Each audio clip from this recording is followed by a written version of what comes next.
Okay guys, so throw back to the last class बेटा, जहाँ पर हम लोगों ने प्रिंटर्स को ज़रा डिस्कस करा था। और इस वीडियो में इंशाल्लाह हम लोग जो है ना वो rest of the output devices को डिस्कस करने वाले हैं। ठीक है, तो हमारे पास बेटा जो अगली डिवाइस है दैट इज़ 2D कटर्स। ठीक है, 2D कटर्स वो कटर्स होते हैं बेटा जो नॉर्मल कटर्स होते हैं, जैसे कि हमारे पास जो पेपर कटर आता है ना, जिसको हम लोग कट करने के लिए इस्तेमाल करते हैं पेपर को, तो वो हमारे पास 2D कटर कहलाता है।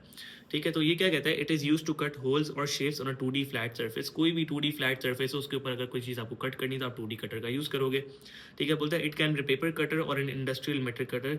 वो कोई पेपर कटर भी हो सकता है और कोई इंडस्ट्रियल मेटल कटर भी हो सकता है। ठीक है, बोलता है it uses a laser to cut through different material. वो एक लेजर का भी यूज़ करता है to cut through different material, मतलब एक लेजर का भी यूज़ कर सकता है और एक नॉर्मल कटर भी हो सकता है। वैसे हमारे पास 3D कटर्स क्या होते हैं बेटा, 3D कटर्स जो है ना हमारे पास वो 2D लेजर कटर्स की तरह होते हैं, लेकिन वो उनमें से फ़र्क क्या होता है कि वो डिफरेंट एंगल्स के ऊपर कट कर सकते हैं। इसका मतलब क्या होता है कि वो ना एक इंफ्रारेड वेव्स का यूज़ करते हैं। तुम लोगों ने शायद कभी सोशल मीडिया के ऊपर वीडियोस देखी होंगी कि उसके अंदर होता क्या है कि हमारे पास जो है ना वो जो 3D कटर्स होते हैं ना, वो हमारे पास इंफ्रारेड बीम्स का यूज़ कर रहे होते हैं। उसके थ्रू जो है ना वो कोई वुड वगैरह की चीज़ भी कट कर लेते हैं। ठीक है, तो हमारे पास जो होता है ना, ये कटर्स के पास ऐसी एबिलिटी होती है कि ना वो ऑब्जेक्ट की सरफेस को ना कट करते हैं विदाउट इवन स्क्रैचिंग और डैमेजिंग। तो ये बड़ी इंपॉर्टेंट चीज़ है कि वहाँ पर अगर कोई चीज़ ऐसे तुम कट कर रहे हो जिसके कोई स्क्रैच भी नहीं आ रहा, कोई डैमेज भी नहीं हो रहा, तो ये हमारे पास बड़ी अच्छी चीज़ है, ये बड़ा इंपॉर्टेंट है। ठीक है, अच्छा ये बोलता है हमारे पास एक पेपर के अंदर एक सवाल आता है, explain how 3D cutters could be use to produce models. सबसे पहले बताना होता है कि भाई हम लोग को 3D कटर्स को मॉडल्स प्रोड्यूस करने के लिए किस तरह से इस्तेमाल किया जाता है। अब बच्चों के जहन में बेटा ये सवाल बड़ा आता है कि सर 3D कटर है ना, उसका काम मॉडल प्रोड्यूस करना तो नहीं है, मॉडल क्यों प्रोड्यूस करना है हमें। तो बेटा बहुत दफ़ा ऐसा होता है कि हम लोग कोई ऐसी चीज़ करनी होती है, जैसे हम लोग कोई ना कोई डिज़ाइन दे दें। ठीक है, 3D कटर को कि भाई लेट्स से मैंने एक कोई ऑब्जेक्ट ले, जैसे मैंने लकड़ी का एक पूरा पीस दिया, एक प्लैंक ऑफ वुड दे दिया मैंने उसको, और मैंने ना उसको एक डिज़ाइन दे दिया कि भाई मुझे ना इस डिज़ाइन के अकॉर्डिंगली ये चीज़ प्रोड्यूस करनी है, मुझे इस डिज़ाइन के अकॉर्डिंगली ये चीज़ कट करनी है। तो अब क्या होगा कि मुझे अगर मॉडल प्रोड्यूस करना है, तो मॉडल प्रोड्यूस करने के लिए हम लोग एक सॉफ्टवेयर का यूज़ करते हैं जिसको हम लोग कहते हैं, जिसको हम लोग कैड कहते हैं, कैड। ठीक है, कैड का मतलब क्या है, कंप्यूटर एडेड डिज़ाइन। ये हमारे सॉफ्टवेयर का नाम है। ठीक है, अब सिंपल सी बात क्या है, इसका कैड का मतलब क्या हुआ, कंप्यूटर एडेड डिज़ाइन। इसका मतलब क्या है कि भाई कंप्यूटर की मदद से बनाया हुआ डिज़ाइन। ठीक है, ये समझ लो। तो बेसिकली सॉफ्टवेयर का नाम क्या, हमारे पास कैड है। तो हम सबसे पहले क्या करते हैं कि इस सॉफ्टवेयर के ऊपर, कैड के सॉफ्टवेयर के ऊपर हम लोग क्या करते हैं बेटा, एक डिज़ाइन क्रिएट करते हैं। ठीक है, डिज़ाइन क्रिएट करने के बाद हम लोग क्या करते हैं, कटर के अंदर हम लोग मटेरियल लोड करते हैं। हम लोग जो भी मटेरियल, लेट्स से मेटल है हमारे पास, लेट्स से वुड है, तो हम लोग उस मटेरियल को लोड करेंगे।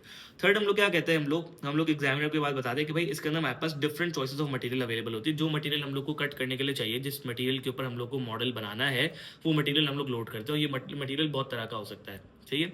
फोर्थ हम लोग एग्जामिनर को ये बात बताते हैं कि भाई ये लेजर का यूज करता है to cut material that use infrared and produces extreme heat. जो हम लोग देखते हैं ना भाई, सोशल मीडिया के ऊपर एक वीडियो देखते हैं कि भाई रेड कलर की एक वेव निकल रही होती है, रेड कलर की एक लाइट निकल रही होती है, जिससे जो है ना चीज़ें कट हो रही होती हैं। तो भाई वो इतनी जो है ना शार्प होती है, वो एक ना इंफ्रारेड वो होती है, इंफ्रारेड जो है ना वो हीट वेव होती है उसकी, जिसके अंदर ना वो क्या करता है कि भाई इतनी तेज़ी से ना उसकी लेज़र निकल रही होती है कि वो लेज़र जो है ना बेसिकली उसको एक्सट्रीम हीट से ना भाई कट कर रही होती है, और इतना सफाई से मतलब कट करती है कि भाई वो जो उसकी एजेस होती है ना बहुत स्मूथ होती है। तो ये हमारे पास जो है ना बेसिकली इंफ्रारेड वाली चीज़ होती है कि भाई वो इंफ्रारेड से जो है ना वो लेज़र के थ्रू जो है ना हमारे पास कटिंग कर रहा होता है। तो ये हमारे पास 3D कटर्स है। अब हमारे पास जो एक और आउटपुट डिवाइस हमारी बेटा दैट इज लाउड स्पीकर्स। ठीक है, लाउड स्पीकर्स हमारे पास क्या होता है, हम लोग को ये चीज़ देखनी है। लाउड स्पीकर बेटा तुम लोग को ये बात पता है कि हमारे पास जैसे हम लोग माइक्रोफोन कंप्यूटर को सिग्नल देने के लिए यूज़ करते थे, कंप्यूटर को कमांड देने के लिए यूज़ करते थे, इसी तरह से हमारे पास जो लाउड स्पीकर है वो हम लोग क्या करते हैं भाई, कंप्यूटर से कोई चीज़ ऑडियो सुनने के लिए, कोई आउटपुट सुनने के लिए जो है ना वो हम लोग यूज़ करते हैं। तो लाउड स्पीकर्स के क्या सीन है भाई, हम लोग बोलते हैं loud speakers are output devices that produce sound. अच्छा, when connected to a computer system digitize sound style sound file stored on a file needs to be converted into a sound. अच्छा, अब इसका क्या मतलब है, इसका मतलब है कि भाई जब भी तुम कंप्यूटर सिस्टम से कनेक्ट करते हो, तो हम लोग को ये बात पता है कि बेटा कंप्यूटर जो है ना वो डेटा को किस फॉर्म के अंदर स्टोर करता है, वो डिजिटल फॉर्म के अंदर स्टोर करता है, जिसको हम लोग कहते हैं 1010 वाली फॉर्म। और हम लोग जो डेटा है ना बेटा वो किस फॉर्म के अंदर प्रोसेस करते हैं, यानी हम लोग को कौन सा डेटा समझ आता है, एनालॉग फॉर्म वाला, यानी वेव फॉर्म वाला डेटा हम लोग को समझ आता है। तो इसका मतलब क्या हुआ कि मुझे कंप्यूटर का जो डेटा है 1010 वाली फॉर्म से इस वेव फॉर्म के अंदर बेटा कन्वर्ट करना पड़ेगा।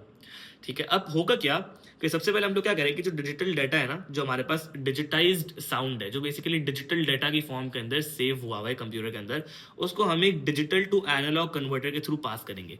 अब तुम लोग को ये बात होगी, जब मैंने बात याद होगी कि जब मैंने माइक्रोफोन की बात करी थी, तो मैंने बोला था हम लोग कौन सा कन्वर्टर यूज करते बेटा, ADC कन्वर्टर, यानी एनालॉग टू डिजिटल कन्वर्टर का हम लोग यूज कर रहे थे। ठीक है। लेकिन जब हम लोग इसका उल्टा काम करेंगे, जब हम लोग लाउड स्पीकर यूज करेंगे, तो लाउड स्पीकर डाटा को डिजिटल फॉर्म के अंदर स्टोर करता है और मुझे उसको एनालॉग फॉर्म के अंदर कन्वर्ट करना है। तो इसका मतलब मैं digital to analogue converter use करूंगा, जिसका मतलब है DAC कन्वर्टर का यूज करूंगा। तो DAC कन्वर्टर क्या करेगा कि मेरा जो डाटा है उसको 1010 वाली फॉर्म से इस एनालॉग फॉर्म के अंदर ले आएगा।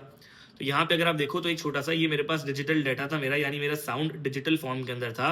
मैंने उसको क्या करा, एक DAC कन्वर्टर यानी डिजिटल टू एनालॉग कन्वर्टर के थ्रू पास करा, और पास करने के बाद मैंने उसको जो है ना वो एक वेव फॉर्म के अंदर कन्वर्ट कर लिया। लेकिन अब होता क्या है कि जो हमारे पास बेटा डिजिटल डाटा जो कन्वर्ट आपने करा इनटू अ वेव फॉर्म, तो वेव इतनी छोटी होती है। वेव इतनी छोटी होने का मतलब ये कि उसका एम्पलीट्यूड इतना कम होता है कि वो वेव हमारा ह्यूमन ईयर बेटा सुन नहीं सकता। उसका एम्पलीट्यूड बहुत ज्यादा कम होता है। तो हम लोग को क्या करना पड़ता है कि उस एम्पलीट्यूड को हम लोग को जो है ना वो बड़ा करने के लिए, यानी इस वेव को हम लोग को बड़ा करने के लिए हम लोग को क्या करना पड़ता है, इसको एक एम्पलीफायर के थ्रू पास करना पड़ता है। अब वो एम्पलीफायर का बेसिकली काम करता है कि वो वेव का एम्पलीट्यूड बढ़ा देता है। वेव का एम्पलीट्यूड बढ़ा देता है, इसका मतलब उसकी लाउडनेस बढ़ा देता है। जब वो लाउडनेस बढ़ाता है तो वो लाउडनेस इतनी होती है कि भाई हमारा ह्यूमन ईयर उस लाउडनेस को सुन सके, उस लाउडनेस को प्रोसेस कर सके। ठीक है, तो हम क्या कहते हैं कि दिस इज देन, मतलब जो हमारे पास जो इलेक्ट्रिक करंट जो प्रोड्यूस हुआ है, जो बेसिकली हमारा डिजिटल डाटा था जिसको हम लोगों ने एनालॉग डाटा के अंदर कन्वर्ट करा, this is then pass to an amplifier. इस एनालॉग डाटा को हम लोग एम्पलीफायर के थ्रू पास करेंगे, which creates a current large enough to drive a loudspeaker. इसका मतलब है कि इतना बड़ा करंट प्रोड्यूस करेगा कि लाउड स्पीकर से हमें आवाज आ सके। ठीक है, तो ये हमारे पास बेटा लाउड स्पीकर की एप्लीकेशन थी। ठीक है, अब आते हैं हमारे पास अगली डिवाइस, दैट इज एक्चुएटर्स। अब एक्चुएटर्स बड़ी इंपॉर्टेंट डिवाइस है। ठीक है, एक्चुएटर को बेटा मैं ऐसी डिवाइस कहता हूँ जो कि मूवमेंट को कंट्रोल करती है इन द रियल वर्ल्ड। जैसे कि एक मिसाल देखते हैं इसकी, कि लेट्स से तुम एक मॉल में जाते हो, तो तुम लोग देखा होगा कि यार मॉल का एक दरवाजा होता है। ठीक है, ये लेट्स से दरवाजा है, तो यहाँ पे ना कोई सेंसर लगा होता है मॉल के अंदर, और दरवाजे का इस सेंसर का ना कोई रेडियस होता है कि भाई इस रेडियस के अंदर सेंसर होगा। तो अगर तुम जो है ना इस रेडियस के अंदर आ गए, लेट्स से भाई कोई बंदा जो है ना वो यहाँ से एंटर कर रहा है, ठीक है, तो वो क्या करेगा, इस सेंसर जो है ना वो चेक करेगा कि भाई ये जो बंदा है क्या ये इस रेडियस के अंदर है। अगर इस रेडियस के अंदर होगा तो क्या करेगा, ये डोर्स जो है ना वो ओपन कर देगा। ठीक है, ये डोर्स जो है ना वो क्या कर देगा, ओपन कर देगा, मतलब डोर्स खोल देगा ताकि वो बंदा अंदर आ सके। अगर बंदा लेट्स से भाई कोई बंदा यहाँ से आ रहा होगा, तो भी क्या करेगा भाई, देखेगा कि क्या ये बंदा मेरे इस सर्कल के रेडियस के अंदर आ रहा है। अगर आ रहे तो उसके लिए डोर्स ओपन कर देगा और उसको अंदर आने देगा, मतलब उसको बाहर जाने देगा। ठीक है, अगर कोई बंदा इधर भी है तो भाई उसको आने देगा, अंदर आने देगा, बाहर जाने देगा, इस तरह से काम करने देगा। लेकिन अगर कोई बंदा बेटा इधर है, लेट्स से कोई बंदा इधर है, तो क्या वो जो है वो सेंसर के रेडियस के अंदर आ रहा है? सेंसर का रेडियस तो ये था हमारे पास, तो क्या ये बंदा सेंसर के रेडियस के अंदर आ रहा है? द आंसर इज नो, कि भाई सेंसर के रेडियस के अंदर नहीं आ रहा। जब ये बंदा सेंसर के रेडियस के अंदर नहीं आ रहा, तो बेटा इसका मतलब ये कि वो दरवाजा खोलेगा ही नहीं, वो दरवाजा ओपन नहीं करेगा, उस दरवाजे को क्लोज्ड ही रखेगा। तो बेसिकली अगर आप लोग ये बात समझो, यहाँ पे एक्चुएटर का क्या काम था। देखो बेटा, सेंसर क्या कर रहा था, हमारे पास डाटा को रीड कर रहा था from the real world. Sensor क्या कर रहा था, डाटा रीड कर रहा था कि क्या बंदा रेंज के अंदर है या बंदा रेंज के बाहर है। तो सेंसर क्या काम कर रहा था भाई, डाटा रीड कर रहा था, रियल वर्ल्ड से डाटा को रीड कर रहा था। सिर्फ डाटा रीड करने का काम किसका बेटा, सेंसर का है। लेकिन सेंसर को जब उसने डाटा रीड कर लिया कि भाई हाँ बंदा रेंज के अंदर है, तो सेंसर दरवाजा नहीं खोल सकता। सेंसर के हाथ में ये चीज नहीं होती कि भाई वो दरवाजा खोल दे। सेंसर मूवमेंट कंट्रोल नहीं कर सकता। तो सेंसर क्या करता है कि सिग्नल देता है माइक्रो प्रोसेसर को। सब सेंसर क्या करता है, डाटा रीड करता है। सेंसर क्या करता है भाई, डाटा को रीड करेगा, और रीड करने के बाद क्या करेगा, सेंसर डाटा को रीड करने के बाद ना माइक्रो प्रोसेसर को सिग्नल देगा। माइक्रो प्रोसेसर को क्या सिग्नल देगा कि भाई वो बताएगा कि भाई अगर डाटा जो है ना, यानी अगर बंदा जो है ना वो रेंज के अंदर है, अगर डाटा रेडियस यानी बंदा रेडियस के अंदर है, तो माइक्रो प्रोसेसर को बोलेगा कि भाई दरवाजा खोलना है। और अगर बंदा रेंज के बाहर है, जैसे कि यहाँ पे अगर आप देखो तो ये बंदा रेंज के बाहर था, ये बंदा रेडियस के अंदर नहीं आ रहा था, तो वो क्या माइक्रो प्रोसेसर को सिग्नल देगा कि भाई दरवाजा नहीं खोलना। तो माइक्रो प्रोसेसर क्या करेगा कि वो काम जो है ना वो किससे करवाएगा, एक्चुएटर से करवाएगा। माइक्रो प्रोसेसर क्या करेगा, एक्चुएटर को कमांड देगा कि भाई या तो तुम दरवाजा ओपन कर दो या तुम दरवाजा क्लोज कर दो। तो एक्चुएटर का सिर्फ इतना सा काम है कि वो movement in the real world को कंट्रोल कर रहा है हमारे पास।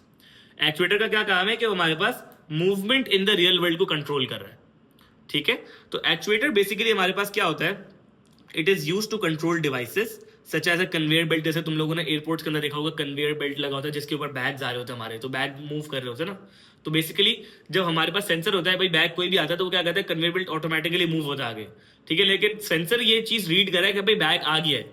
सेंसर किसको देता है इंस्ट्रक्शन, माइक्रो प्रोसेसर को, कि भाई अब क्या करना है तुम्हें, तुम्हें जो है ना माइक्रो प्रोसेसर को डाटा देता है और माइक्रो प्रोसेसर उसके ऊपर ना वो लगाता है, डिसीजन लेता है कि भाई वो एक्चुएटर को क्या कमांड देने की, भाई क्या मूव करवाना है आगे, बैग्स को आगे मूव करवाना है या नहीं करवाना।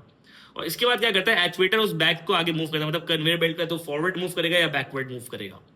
ठीक है, दूसरा क्या है हमारे पास कि it is usually necessary to use an actuator, जैसे कि हम लोग को एक्चुएटर यूज करना पड़ता है, जैसे कि अगर कन्वेयर बेल्ट को स्टार्ट स्टॉप करना है या हम लोग को कोई वॉल्व ओपन या क्लोज करना है, जैसे कोई पानी का वैल्व है, ठीक है, या फिर अगर कोई न्यूक्लियर पावर प्लांट है तो वहाँ पे कोई टेम्परेचर का वैल्व है या कोई इस तरह की चीज़ है जो कि हम लोग को ओपन या क्लोज करनी है, तो उसके अंदर भी हमारे पास यूज हो सकता है एक्चुएटर, ठीक है, ओपन क्लोज करने के लिए। बोलते हैं actuator is a mechanical or electromechanical device such as a relay, solenoid or a motor. ये मोटर की तरह भी हो सकता है, सोलेनॉइड की फॉर्म में भी हो सकता है, रिले की फॉर्म में भी हो सकता है, जो तुम लोगों ने मेरे ख्याल से फिजिक्स के अंदर चीज़ें कवर करी होंगी। ठीक है, अब आता है हमारे पास it is a device that controls the movement in the real world by taking a signal from the microprocessor। मैंने अभी तुम लोगों को बात बताई कि एक्चुएटर क्या करता है, basically movement in the real world को कंट्रोल करता है। रियल वर्ल्ड के अंदर जो एक्चुअल काम हो रहा है कि भाई दरवाजा ओपन करना है या दरवाजा क्लोज करना है या कन्वेयर बेल्ट को स्टार्ट करना है या स्टॉप करना है या किसी चीज को मूव करवाना आगे या पीछे कम करवाना है, तो भाई वो काम कौन कर रहा है, हमारे पास एक्चुएटर काम कर रहा है। ठीक है, तो हर ऑटोमेटेड सिस्टम के अंदर ये तीन चीजें बेटा लाजमी होती है कि हमारे पास सेंसर होता है जो कि डाटा रीड करता है, एक माइक्रो प्रोसेसर होता है जो सेंसर से डाटा लेता है उसके ऊपर डिसीजन बनाता है, और एक एक्चुएटर होता है जो कि बेसिकली फाइनल डिसीजन जो होता है उसके accordingly movement in the real world को कंट्रोल करता है। ठीक है, अब इसके बाद आता है बेटा हमारे पास एलईडी स्क्रीन। अब एलईडी स्क्रीन हमारे पास क्या होती है, अब तुम लोगों ने दो तरह की स्क्रीन सुनी होंगी, एक हमारे पास बेटा एलईडी स्क्रीन आती है और एक हमारे पास आती है एलसीडी स्क्रीन। तुम लोगों ने शायद दोनों के नाम सुने होंगे, तो हम लोग आज दोनों को डिस्कस करने वाले हैं। एलईडी स्क्रीन के अंदर क्या होता है कि हमारी जो बेटा स्क्रीन होती है ना एलईडी की, उसके पीछे ना बहुत सारी एलईडीज लगी होती है। जैसे लेट्स से मेरे पास ये स्क्रीन है मेरी, ठीक है, तो इसकी बैक साइड पे ना बहुत सारी छोटी छोटी करके ना एलईडीज लगी होंगी। अगर लेट्स से मैं तुम्हारे सामने थोड़ी सी डायग्राम बना दूं ताकि तुम्हें थोड़ी सी आसानी हो जाए समझने के लिए, तो ये मेरे पास लेट्स से मेरी एक स्क्रीन है, तो इसके पीछे ना बेटा छोटी बहुत सारी जो ना मिलियंस ऑफ एलईडीज लगी होंगी, बहुत छोटी एलईडीज लगी होंगी बहुत सारी। ठीक है, इन एलईडी के ना तीन कलर्स हो सकते हैं, या तो रेड कलर की एलईडी हो सकती है, या ग्रीन कलर की हो सकती है, या ब्लू कलर की हो सकती है। तो इसको हम लोग कहते हैं बेटा आरजीबी। आरजीबी का मतलब है रेड ग्रीन ब्लू, ये तीन कलर्स की एलईडीज आ सकती हैं। अब ये जो तीन कलर की एलईडीज है ना, ये बहुत सारी एलईडीज बेटा तुम्हारे पूरे जो ना स्क्रीन के पीछे बहुत सारी एलईडीज जो ना वो लगी हुई होंगी। ठीक है, अब इन एलईडीज के जो ना कलर्स को कंट्रोल किस तरह से किया जाता है, इलेक्ट्रिक करंट को वेरी करके। भाई कुछ एलईडीज को ज्यादा इलेक्ट्रिक करंट दिया जाता है ताकि वो ज्यादा ब्राइट हो जाए, और कुछ एलईडीज को जो है ना वो कम करंट दिया जाता है ताकि वो कम ब्राइट हो, ताकि भाई जो डार्क एरियाज हो, जो तुम लोग को डार्क इमेज प्रोड्यूस करनी होती है स्क्रीन के ऊपर, जैसे तुम्हारी टीवी के ऊपर भाई कोई चीज ऐसी होगी जहां पे ब्लैक कलर आ रहा होगा, तो ब्लैक कलर के अंदर क्या होगा कि उसके पीछे जो एलईडीज होंगी बेटा उन सबको बहुत कम करंट दिया जा रहा होगा ताकि वो एलईडीज ब्लैक हो जाए।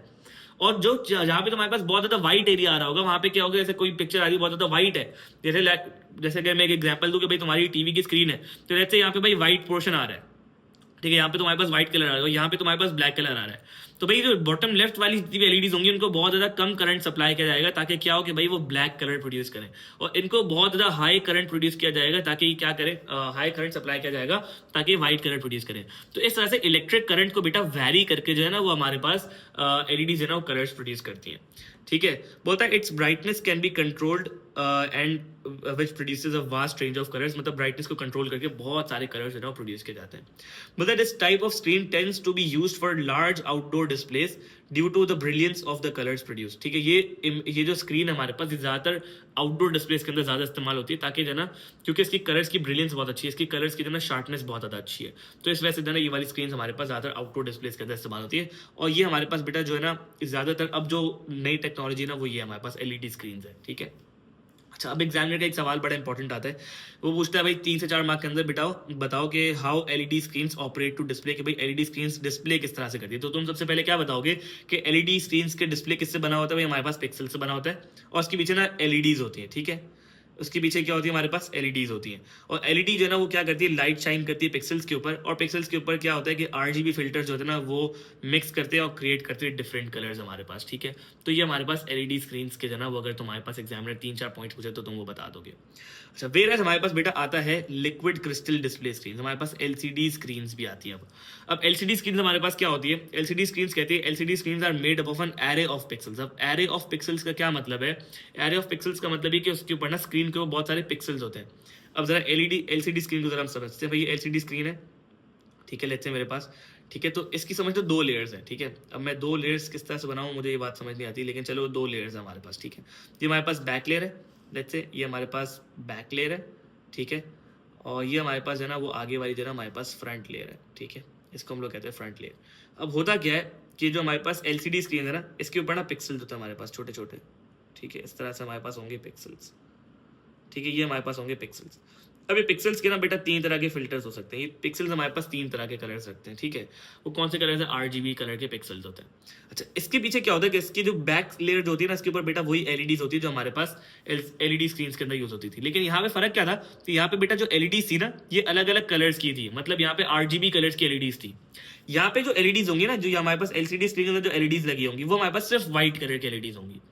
अब क्या होता है कि LCD की खुद की तो कोई लाइट नहीं है, तो वो क्या होता है कि उसके पीछे ना हमारे पास LEDs लगे थे, व्हाइट कलर के LEDs लगी थी, छोटी छोटी जो व्हाइट कलर की LEDs लगी थी, डॉट डॉट वाली वो लगी होती है। ये जो व्हाइट कलर की जो LEDs होती है ना, ये क्या करती है? बैक लाइट प्रोड्यूस करती है, मतलब लाइट जो ना वो शाइन करती है पिक्सल्स के ऊपर, और जब पिक्सल्स के ऊपर लाइट शाइन करती है ना, तो पिक्सल अपने कलर्स जो ना वो थ्रो करते हैं टीवी स्क्रीन के ऊपर। तो इस तरह से हमारे पास ना बेटा LCD स्क्रीन जो है ना वो प्रोड्यूस करती है कलर। तो बोलते हैं use of LED back lighting gives very good contrast and brightness range. LEDs क्योंकि यूज होते हैं तो भाई ब्राइटनेस अच्छी प्रोड्यूस करते हैं, और कॉन्ट्रास्ट कलर्स के ज्यादा अच्छे होते हैं क्योंकि भाई यहाँ पे पिक्सल्स यूज हो रहे हैं हमारे पास, ठीक है। अच्छा, अब एग्जामिनर यही सवाल पूछता है भाई, बोलता है how LCD screens operate to display. तो तुम क्या बताओगे? तुम बताओगे भाई the display is made up of pixels and arrange together as a matrix. अब मैट्रिक्स का मतलब क्या है कि भाई हम लोग यहाँ पे पिक्सेल्स इस तरह से बने होंगे, बहुत सारे पिक्सेल्स होंगे, छोटे छोटे छोटे छोटे पिक्सेल्स होंगे, तो ये एक मैट्रिक्स बनाएंगे। जब ये मैट्रिक्स बनाएंगे तो उससे क्या होगा कि हमारे पास एक जो ना वो बहुत ग्रिड की तरह जो ना एक मैट्रिक्स फॉर्म हो जाएगा, ठीक है। बोलता है each pixel has 3 filters. Her pixel के पास 3 फिल्टर्स होते हैं। एक हमारे पास रेड होता है, एक हमारे पास ब्लू होता है, ग्रीन होता है, जिसको हम लोग वापसी वही बात है बेटा RGB कहते हैं, ठीक है। बोलता है shades of colours are achieved by mixing red, blue and green. जो कलर्स के शेड है वो हमारे पास, क्योंकि हमें पता है ये बात कि हमारे पास 3 प्राइमरी कलर्स कौन से, रेड, ब्लू और ग्रीन है, तो उसमें क्या होता है कि हमारे पास शेड होते हैं बेटा वो रेड, ब्लू और ग्रीन से हमारे पास मिक्स करके बनाए जाते हैं और फिर तुम्हारे सामने कलर्स प्रोड्यूस करते हैं। बोलता है स्क्रीन इज बैकलिट, क्योंकि अभी मैंने तुम लोग ये बात बताई कि जो स्क्रीन की जो पीछे वाली लेयर के ऊपर क्या लगी है, हमारे पास LEDs लगी हुई है छोटी छोटी, और वो सिर्फ व्हाइट कलर की LEDs है। तो मुझे बोलता है screen is backlit and light is shown at the liquid crystals. Shown का मतलब क्या है कि लाइट शाइन की जाएगी लिक्विड क्रिस्टल्स के ऊपर, जो कि लाइट प्रोड्यूस करेंगे हमारी, ठीक है। अब हमारे पास आते हैं बेटा एडवांटेजेस। LCD के एडवांटेजेस क्या है हमारे पास? सबसे पहला एडवांटेज है LCD का कि भाई ये लोअर पावर कंजम्पशन यूज करता है। लो पावर कंजम्पशन का मतलब क्या है कि भाई एनर्जी सेव करेगा। दूसरा हमारे पास क्या एडवांटेज है? It runs at cool temperature. Cool temperature पर रन होने का क्या मतलब है कि भाई ये जो ना बहुत ज्यादा गर्म नहीं होगी LCD। थर्ड हमारे पास क्या है? It has a bright image. Bright image क्यों है भाई? क्योंकि बैकलिट है ये LED से, तो जब LED से बैकलिट है तो भाई इसकी ब्राइटनेस बहुत ज्यादा अच्छी है। और फोर्थ क्या हमारे पास? हाई रेजोल्यूशन इमेज, मतलब इमेज की रेजोल्यूशन बहुत अच्छी होती है। लेकिन एडवांटेजेस ऑफ LED में पढ़ने, एडवांटेजेस ऑफ LED क्या है हमारे पास? एडवांटेजेस ऑफ LED है सबसे पहला ये कि भाई it reaches maximum brightness quickly. Maximum brightness quickly reach करने का क्या मतलब है कि भाई जैसे ही टीवी ऑन करोगे तो फौरन से ब्राइटनेस रीच कर जाएगा। जैसे तुम लोगों ने देखा होगा प्रोजेक्टर्स को, तो प्रोजेक्टर जब ऑन करते हैं तो भाई उसको 6-7 सेकंड लगते हैं, भाई उसकी ब्राइटनेस बढ़ती रहती है बढ़ती रहती है बढ़ती रहती है, फिर वो अपने मैक्सिमम पे जाती है। लेकिन जब तो टीवी ऑन करोगे तो फौरन से इसकी ब्राइटनेस है ना वो मैक्सिमम पे पहुंच जाएगी। इसका मतलब क्या है कि भाई it reaches maximum brightness quickly, मतलब मैक्सिमम ब्राइटनेस फौरन से रीच कर जाएगी। दूसरा हमारे पास क्या है कि कलर्स आर विविड। इसका मतलब है कि कलर डेफिनेशन उसकी बहुत अच्छी है, ठीक है। कलर्स जो है ना वो बहुत अच्छी, मतलब उसकी स्कीम है, मतलब बहुत शार्प शेड्स देता है वो। थर्ड हमारे पास क्या है भाई? Screen can be thinner. Screen अब थिनर आ रही है LED स्क्रीन के अंदर। जो स्क्रीन का साइज है ना वो पीछे तक अगर तुम देखो तो स्क्रीन इतनी सी होती है, पतली सी, और बड़ी लाइट वेट होती है। फिर बोलता है more reliable as LEDs are long lasting. ये LEDs लॉन्ग लास्टिंग होती है, तो इस वजह से भाई LED स्क्रीन है ना वो जल्दी खराब नहीं होती, ठीक है, थोड़ा अरसा चल जाती है। फिर हमारे पास है fifth, consumes very little energy, जो हमारे पास LCD स्क्रीन के अंदर भी था कि भाई इसकी भी लोअर पावर कंजम्पशन थी, इसकी भी हमारे पास पावर कंजम्पशन बहुत ज़्यादा लो है, तो ये क्या करता है? एनर्जी कम कंज्यूम करता है। अच्छा, अब इसकी जगह बेटा हमारे पास एक और टेक्नोलॉजी भी आना शुरू हो गई है हमारे पास, विच इज OLED स्क्रीन्स, ठीक है, ऑर्गेनिक LEDs, ठीक है। ऑर्गेनिक LED का मतलब है ऑर्गेनिक लाइट इमिटिंग डायोड्स, ठीक है। अब ऑर्गेनिक स्क्रीन्स के अंदर क्या होता है कि भाई उसके अंदर ना बस एक ऑर्गेनिक मटेरियल से ना वो स्क्रीन बनाई हुई होती है, ठीक है।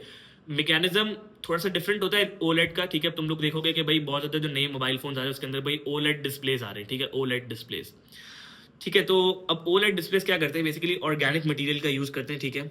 और ये मटेरियल जो होता है ना वो कार्बन कंपाउंड से बना हुआ होता है, ठीक है। अब ये इसलिए हम लोग ऑर्गेनिक कंपाउंड्स का यूज़ करते हैं क्योंकि भाई हम लोग को जो ना वो फ्लेक्सिबल स्क्रीन्स बनानी है। अब जैसे आजकल तुम लोग देख रहे हो कि भाई गेमिंग पीसीज जो भी आते हैं ना वो इस तरह से राउंड होते हैं, ठीक है। उनकी स्क्रीन्स जो होती है ना वो इस तरह से राउंड होती है, ठीक है, इस तरह से राउंड होती है कुछ, ठीक है। तो ये हमारे पास OLED, अब ये तो खैर मैंने बहुत गंदी डायग्राम बनाई है, लेकिन आई होप तुम लोग को मेरा पॉइंट समझ आ जाए कि स्क्रीन जो है हमारे पास कुछ इस तरह की होती है, ठीक है। कि अगर तुम लोग देखो तो इस तरह की होती है। या बहुत दफ़ा ना हमारे पास 3 स्क्रीन्स वाला वो होता है भाई कंप्यूटर, एक यूँ होती है बाकी 2 स्क्रीन इस तरह से होती हैं यूँ करके, ठीक है। तो जो लोग प्रोग्रामिंग करते हैं, बड़े बड़े प्रोग्रामर होते हैं, वो भाई उस तरह के जो ना वो लैपटॉप्स और स्क्रीन्स का यूज़ करते हैं, ठीक है।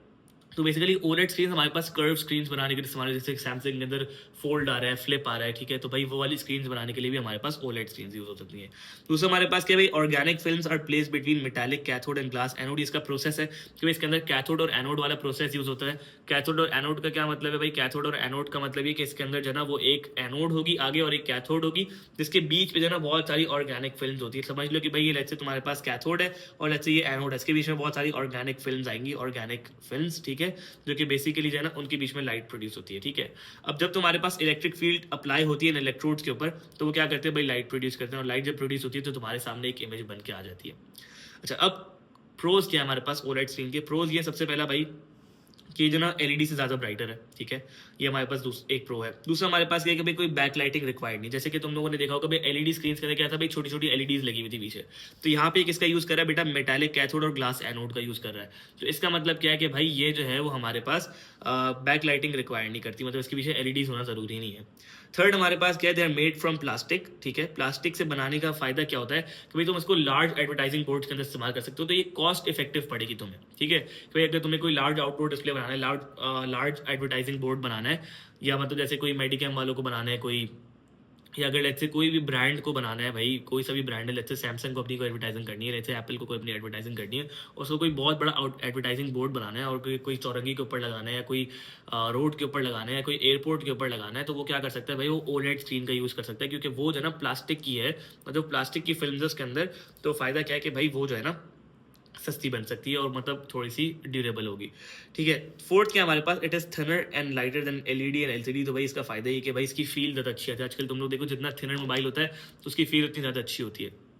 तो ये थिनर है और लाइटर है, तो इस वजह से हमारे पास ओलेड स्क्रीन की भी एक फ़ायदा है, ठीक है। अच्छा, अब हमारे पास बेटा हमारे पास कुछ सेंसर्स हैं। सेंसर को ज़रा हम लोग पढ़ लेते हैं। सेंसर क्या होते हैं हमारे पास?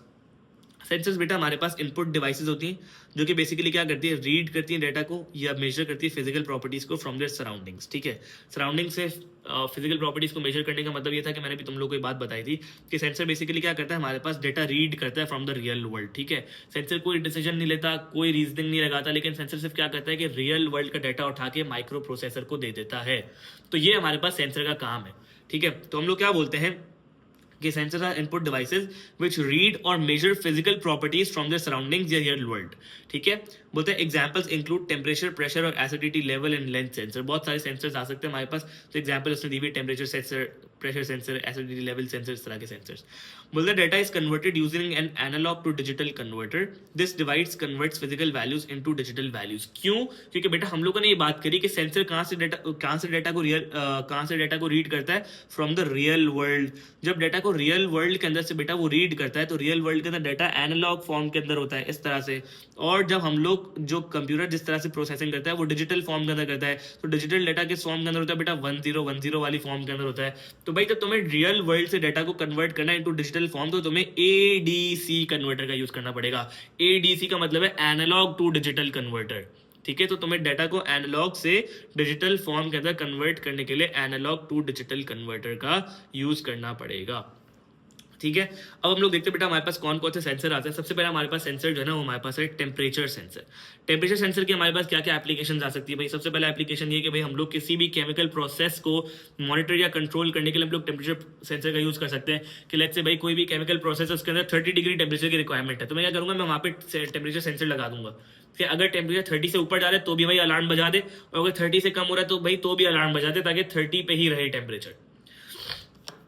दूसरा हमारे पास कहाँ यूज हो सकता है भाई, monitoring and controlling of temperature in a green house. Green house में क्या होता है भाई, हमारे पास क्रॉप्स ग्रो कर रही होती है, तो भाई अगर क्रॉप्स ग्रो करी और मुझे वहां पे टेम्परेचर कंट्रोल्ड रखना है, तो मैं क्या करूंगा, एक टेम्परेचर सेंसर यूज करूंगा, ताकि मुझे बताए कि भाई लेट्स से अगर मुझे चेक करना था कि भाई अगर क्रॉप्स ग्रो करी तो भाई इसके लिए सूटेबल टेम्परेचर है 25 से 40, तो भाई अगर 40 से ऊपर जाएगा तो मुझे बता दे, ताकि भाई मैं क्या करूँ कि भाई अगर मुझे टेम्परेचर कंट्रोल करना है तो मैं वाटर वगैरह स्प्रे कर दूं अपने क्रॉप्स के ऊपर, और अगर 25 से कम जा रहे तो भी भाई वो अलार्म बजा दे, ताकि मैं जो ना वो अलर्ट हो जाऊँ कि भाई 25 से कम हो रहा है तो मेरी क्रॉप खराब ना हो जाए। तो सेंसर बेसिकली ये काम कर सकता है। थर्ड हमारे पास क्या भाई, कोई सेंट्रल हीटिंग सिस्टम को जो ना वो कंट्रोल करने के लिए, जैसे तुम लोगों ने देखा भाई बाहर की जो मुल्क होते हैं जैसे कि जर्मनी हो गया, जो बहुत कोल्ड कंट्रीज है, तो वहाँ पे लोग जो है ना वो एसी नहीं लगाते अपने घर के अंदर, हीटिंग सिस्टम्स लगाते हैं। तो वहाँ भी हमारे पास टेम्परेचर सेंसर यूज़ होता है कि भाई अगर बहुत ज़्यादा टेम्परेचर हाई हो जाए तो हीटिंग सिस्टम ऑटोमेटिकली ऑन हो जाए ताकि टेम्परेचर कंट्रोल कर दे वो, ठीक है। फिर हमारे पास आता है बेटा सेकंड, दैट इज मॉइस्चर या ह्यूमिडिटी सेंसर। मॉइस्चर का मतलब क्या है कि भाई नमी, कितनी नमी है, ठीक है, तो नमी को जो है ना वो कंट्रोल करता है। तो मॉइस्चर सेंसर क्या करता है भाई, मॉइस्चर सेंसर जो है ना वो मॉइस्चर लेवल्स को जो है ना वो मॉनिटर करता है इंडस्ट्रीज के अंदर। कुछ इंडस्ट्री ऐसी होती है कि भाई जहाँ पे मॉइस्चर अगर हो तो भाई वहाँ पे जो है ना फॉरन से जो है ना वो चीज़ें खराब होना शुरू हो जाती हैं, ठीक है। अगर कोई ऐसी प्रोडक्ट्स है जो कि भाई मॉइस्चर से खराब हो जाए तो उन इंडस्ट्रीज के अंदर हमारे पास मॉइस्चर लेवल सेंसर भी यूज़ हो सकता है, ठीक है। दूसरा हमारे पास क्या है भाई, ह्यूमिडिटी सेंसर जो है ना वो कहाँ यूज़ हो सकता है भाई, हमारे पास ग्रीन हाउस के अंदर इस्तेमाल हो सकता है। जैसे कि अगर भाई ग्रीन हाउस के अंदर अगर कॉटन उग रही है, ठीक है, लेट्स से अगर तुम लोगों ने ज्योग्राफी के अंदर पढ़ा होगा कि भाई अगर कॉटन क्रॉप अगर जो है ना उसके ऊपर अगर मॉइस्चर लग जाए तो वो क्रॉप फौरन से खराब हो जाती है। तो वहाँ पे हमारे पास बेटा कौन सा सेंसर यूज़ हो सकता है, वहाँ पे हमारे पास मॉइस्चर या फिर ह्यूमिडिटी सेंसर का यूज़ हो सकता है। क्यों? क्योंकि वो क्या करेगा, वो तुम्हारे पास जो है ना वो जैसे ही अगर मॉइस्चर ज़्यादा हो जाएगा तो तुम्हें अलार्म बजा देगा। तो जिसके जब तुम्हें अलार्म बजाएगा तो तुम क्या कर सकते हो, कोई भी फार्मर जो है वो प्रिवेंटिव मेजर्स ले सकता है ताकि जो है ना वो कॉटन खराब ना हो, ठीक है। थर्ड हमारे पास बेटा कौन सा है, लाइट सेंसर है। वो क्या करेगा, स्ट्रीट लाइट्स को कंट्रोल करने के लिए एक तो इस्तेमाल हो सकता है, ठीक है। जो भी हमारे पास क्या भाई, लेट्स से अगर रात हो जाए तो फौरन से स्ट्रीट लाइट ऑन हो जाए, अगर दिन हो जाए तो स्ट्रीट लाइट फौरन से ऑफ हो जाए। फिर क्या हो सकता है हमारे पास कि भाई व्हीकल्स की हेडलाइट्स को ऑटोमेटिकली टर्न ऑन करने के लिए भी इस्तेमाल हो सकता है हमारे पास लाइट सेंसर। कि भाई जैसे कि अगर व्हीकल की अब जैसे तुम लोग देखो ना, रेन सेंसिंग वाइपर्स आते हैं कि भाई जैसी बारिश होती है तो वाइपर खुद ब खुद ऑन हो जाते हैं गाड़ी के अंदर। तो इस तरह से हमारे पास व्हीकल की हेडलाइट्स भी आ रही है इस तरह की कि भाई जैसी रात हो जाए तो लाइट खुद ब खुद ऑन हो जाए, और जैसी सुबह दिन हो तो लाइट खुद ब खुद ऑफ हो जाए। तो हमारे पास लाइट सेंसर वहाँ काम कर सकता है। फिर हमारे पास आता है बेटा इंफ्रारेड या फिर मोशन सेंसर। इंफ्रारेड या मोशन सेंसर हमारे पास कहाँ यूज हो सकता है, सबसे पहले बर्गलर अलार्म सिस्टम के अंदर हो सकता है। अब जैसे कि समझो कि भाई तुम्हारे पास ना कोई फैक्ट्री है, ठीक है, तुम्हारी। अब फैक्ट्री के अंदर तुम्हें ये बात पता है कि भाई रात के 2 बजे फैक्ट्री के अंदर कोई भी नहीं होता, ठीक है। तुमने वहाँ पे क्या लगाया, तुमने एक मोशन सेंसर लगाया है। मोशन सेंसर क्या करेगा, वो चेक करेगा कि भाई रात के 2 बजे किसी की मोशन तो नहीं हो रहा, मतलब कोई ना कोई भाग तो नहीं रहा। अगर लेट्स से इसको भाई देखा कि भाई कोई जो है ना चीज मूव कर रही है फैक्ट्री के अंदर रात के 2 बजे, तो इसका मतलब ये कि भाई वहां पे जो है वो कोई ना कोई जो है ना वो इंट्रूडर घुसा है, कोई ना कोई थीफ घुसा है, कोई ना कोई चोर घुसा है जो कि भाई फैक्ट्री के अंदर मूव कर रहा है। तो मोशन सेंसर क्या करेगा, फौरन से अलार्म बजाएगा, भाई सबको एक्टिवेट करेगा, जितने भी अगर कोई गार्ड वार्ड होंगे तो फौरन से अलार्म बजाएगा, भाई सिक्योरिटी अलार्म बजाएगा कि भाई फौरन से जाओ जहाँ पे कोई ना कोई इंट्रूडर आया, कोई ना कोई जो है ना वो बर्गलर आया या फिर कोई ना कोई थीफ आया, ठीक है, कोई ना कोई चोर आया। दूसरा हमारे पास क्या यूज हो सकता है बेटा, वो ऑटोमेटिक डोर्स के अंदर इस्तेमाल हो सकता है। ऑटोमेटिक डोर्स के अंदर क्यों इस्तेमाल हो सकता है, क्योंकि भाई हम लोग जैसे मॉल्स के अंदर लगाते हैं भाई मोशन सेंसर। तो ये अगर उस मोशन सेंसर की रेडियस के अंदर अगर कोई बंदा है और वो डिटेक्ट होता है कि भाई वो कोई बंदा मूव कर रहा है, तो भाई तुम्हें क्या करना है, डोर ओपन करना। अगर वो बंदा मूव नहीं कर रहा, अगर वो बंदा स्टिल है, तो तुम्हें क्या करना है, डोर क्लोज ही रखो ताकि टेंशन ही ना हो, ठीक है। अच्छा, अब हमारे पास क्या है, फिर अगला सेंसर हमारे पास है बेटा प्रेशर सेंसर। प्रेशर सेंसर हमारे पास किस लिए यूज हो सकता है, सबसे पहले वेट मशीन के अंदर यूज हो सकता है कि भाई वेट मशीन के अंदर हम लोग वेट मेजर करने के लिए प्रेशर का यूज करते हैं। भाई जितना ज्यादा प्रेशर होगा उतना ज्यादा वेट होगा। दूसरा हमारे पास कहाँ यूज हो सकता है बेटा, फ्लो ऑफ वाटर के लिए। जैसे हमारे पास बड़ी बड़ी फील्ड होती है ना जहाँ पे हमारे पास क्रॉप्स उग रहे होते हैं, भाई सब्जियां उग रही हैं, फ्रूट्स उग रहे हैं, तो वहाँ पे हमारे पास फ्लो ऑफ वाटर को मेजर करने के लिए बेटा हमारे पास प्रेशर सेंसर का यूज हो सकता है। थर्ड हमारे पास बेटा बर्गलर सिस्टम के अंदर भी यूज हो सकता है प्रेशर सेंसर। अब pressure sensor basically burglar system के अंदर किस तरह से यूज होगा, तुम लोगों ने ये चीज बेटा देखी होगी, अगर कोई फैक्ट्री है, ठीक है, और फैक्ट्री के अंदर भाई रात में कोई भी नहीं होता, तो अगर फैक्ट्री के अंदर बेटा रात में कोई नहीं होता तो वहां पे भाई प्रेशर भी नहीं होना चाहिए उसकी जमीन के ऊपर। तो अगर मैं जमीन के नीचे पूरा प्रेशर सेंसर लगा दूं, या अगर मैं कोई भी अपनी ऐसी कोई चीज, ऐसी कोई डिवाइस लगा दूं जहाँ पे प्रेशर सेंसर हो, तो वो क्या सेंस करेगी कि भाई रात में तो कोई भी नहीं है ना फैक्ट्री के अंदर, तो ये प्रेशर किस तरह से आ रहा है जमीन के ऊपर। अगर प्रेशर आ रहा है जमीन के ऊपर, इसका मतलब कोई ना कोई जो ना जमीन के ऊपर वॉक कर रहा है। मेरी फैक्ट्री के अंदर अगर कोई गुड्स नहीं पड़े, उसके अलावा अगर एक्सटर्नल प्रेशर आ रहा है कोई, तो इसका मतलब कोई ना कोई इंट्रूडर है वहां पे, कोई ना कोई बंदा है, सही है। तो इसका मतलब क्या हुआ कि भाई कोई ना कोई बंदा घुसा है, तो भाई वो फौरन से अलार्म बजा देगी, भाई एक्टिवेट कर देगी कि ताकि जो हमारे पास सिक्योरिटी गार्ड्स हैं या कोई भी रिप्रेजेंटेटिव है उस फैक्ट्री का, तो फौरन से आए और उसके ऊपर ना वो एक्शन ले सके। फिर हमारे पास क्या है बेटा, सेंसर एकूस्टिक या फिर साउंड सेंसर। अब एकूस्टिक या साउंड सेंसर क्या काम करता है, वो ना लीकेज को डिटेक्ट करने के लिए इस्तेमाल होता है। जैसे ज्यादातर सुई गैस के पावर प्लांट्स के अंदर यूज हो सकता है कि भाई सुई गैस का पावर प्लांट है ना भाई, वहां पे अगर गैस लीक होती है तो भाई बड़ा खतरनाक है, भाई कोई आग पकड़ सकती है गैस। तो वहां पे हमारे पास लीकेज को डिटेक्ट करने के लिए, गैस लीकेज को डिटेक्ट करने के लिए हमारे पास साउंड सेंसर का यूज हो सकता है। क्यों? क्योंकि भाई अगर गैस लीक हो रही होगी तो कोई ना कोई साउंड ना प्रोड्यूस करी होगी इस तरह से, ठीक है। तो इस वजह से हमारे पास वहां पे लीकेज को डिटेक्ट करने के लिए साउंड सेंसर का यूज हो सकता है।